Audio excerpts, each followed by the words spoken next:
Hello guys, short update lang po tayo sa inoperahan nating manok 2 weeks ago na may kuraysa. Sensitive lang kasi yung video kaya black and white na lang natin, baka magkaroon na naman tayo ng age restriction kay YouTube. Kung gusto nyo mapanood yung video ng pag-oopera namin sa manok na to, ilalagay ko na lang yung link sa description para mapanood nyo din. Syempre, sabayin nyo na din yung pag-click, pag-like at pag-subscribe sa mga hindi pa nakaka-subscribe sa aking channel. Salamat!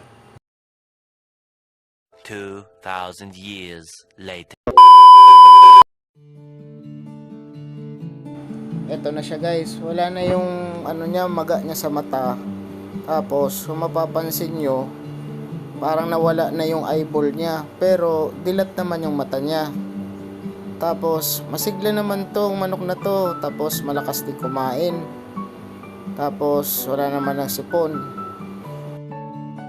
Lesson learned na din to sa akin bilang isang baguhan sa pag-aalaga ng manok, na pag may nakita ka ng sintomas na parang meron na siyang sipon, tapos parang lumiliit yung paligid ng mata niya, kailangan na din talaga ihiwalay. Tapos agapan na kaagad ng gamot para hindi lumala.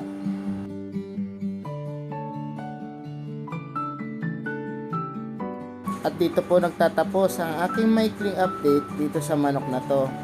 Sana ay nag-enjoy po kayo sa panonood at abangan nyo po yung mga susunod kong updates. Maraming salamat po.